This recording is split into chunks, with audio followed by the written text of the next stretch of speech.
What's going on, everybody?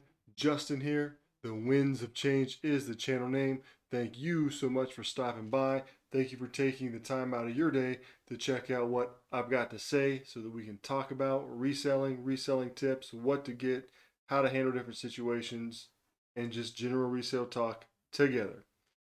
So, if you've been selling on Amazon FBA, you have realized that their return policy is ridiculously generous.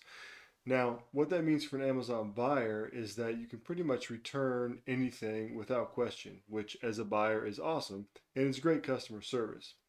But as a seller, what that means is sometimes you're going to have to take returns on the Amazon FBA platform that you would not otherwise do on other platforms. I will say this, it is always better to take a return regardless of what it is, unless it's something bizarre, than to fight not taking it. A lot of times you're going to lose anyway, and it's just not good customer service. If you've ever bought anything at a store and went to take it back and they refused, how have you reacted, right? So I got this item back, Daredevil Legends.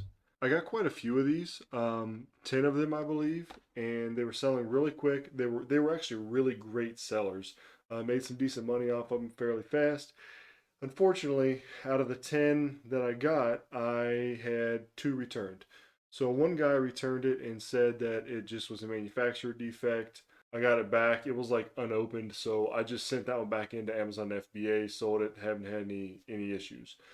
The other one I got back is this one right here, and it was opened. It was opened like nicer than I've ever seen anything opened before ever. So I'm gonna show you how this was opened. Let's take a look. So here's the thing, right? Here's the toy, and it was opened, and I didn't even know that you could do this with boxes. So this part opens here, and this part opens here, and then it all opens, and then here's the back of it, right? Here's the actual like case that it comes in. So the dude opened it like this and sent it back. No comments on to whether or not it was damaged or anything like that. So I checked it out, made sure all the pieces were there, made sure everything looked good, and listed it on eBay. Before I tell you what the profit was I made from reselling it on another platform, let's take a look and just see how good this item was to begin with.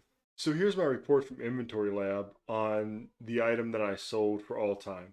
I was only ever able to find 10 of them, and I picked all 10 of them up, and they sold really quickly. And I picked them up right here from Ollie's Bargain Outlet. Here's the name of the item. Here's the amount of orders that I had, and here's the amount of refunds, right? In the units per refund. So if you look, here's the revenue total, here's the cost I paid per item, and here's the profit that I ended up making from everything that I sold. So I almost doubled my money, right? My ROI was just about 100%. So even with the two returns, I've still got $69 profit, which isn't bad for how quickly they sold. Let's take a look at what they would have sold for on Amazon FBA if it was still in new condition or if I was sending more in. So right now, here's the item. This dude here, seller rank 110,000 in toys, which is pretty decent, selling for $49.90. So right now they're selling for higher than the $40 I was selling them for. So if I would send these in now, we'd be making about $27 on each one. So that would have been phenomenal. If you could buy something for 10 and sell it for 50, that's the way to go, right? So, but I was selling them for around 40. It varied some. So about $18 is what I was getting out of them. And if you look here, they were real low down here, 30 back in November. And then as the season passed, I'm assuming less of them were available. You can see how the demand, I'm sorry, you can see how the amount of people who are selling them went down some, and then the price went up. So this is an excellent item to sell. I mean, this is a no-brainer, right? $10, sell it for 40. Even if it was selling for 30, it'd still be in good shape. So here's the profit calculator that's free for anybody to use on the internet.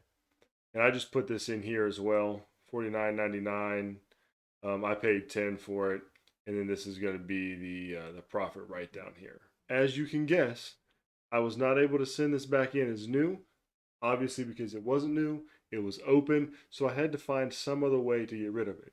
So there are a lot of different avenues you can take here, right? You can sell these things on Facebook Marketplace, you can sell them on like Poshmark, Mercari, or eBay.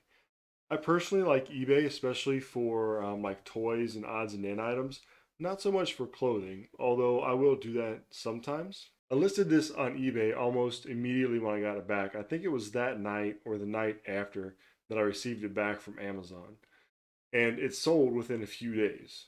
It's always important when you get stuff back like that to, get it back into your inventory on some platform as soon as you can. If not, it just builds up, right? So if you get something back on your doorstep or wherever you have it sent to from Amazon FBA that's a return and you think, hey, I'm going to sit this off to the side, I'll deal with it later, you're going to end up having a pile of stuff to do later.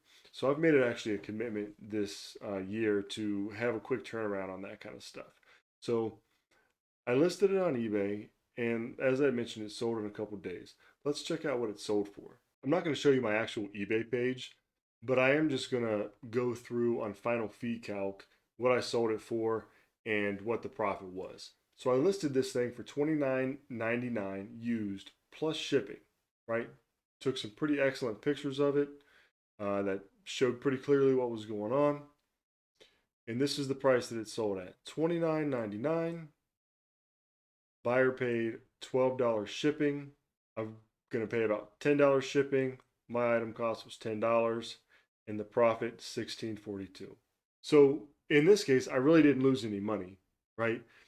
I was making 17 or 18 beforehand, and then I still made about $16 afterwards when I couldn't sell on Amazon FBA anymore. So you always want to list on eBay too when you redo these things.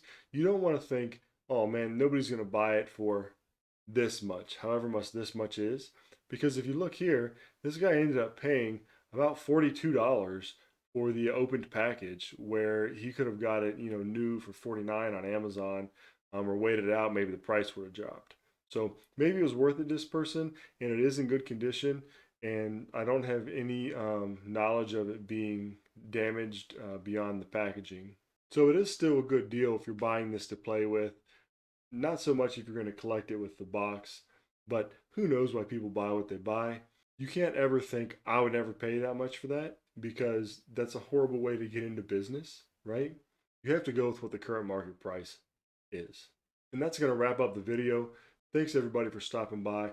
I just wanted to give you guys an idea of what to do if Amazon FBA returns come back, that it's not always a loss. Sometimes you just settle for getting your money back, or sometimes you settle for taking a little bit less um, and losing on it, but it doesn't happen all the time. Certain cases, you can still get the money that you're looking for out of it, and this is a prime example.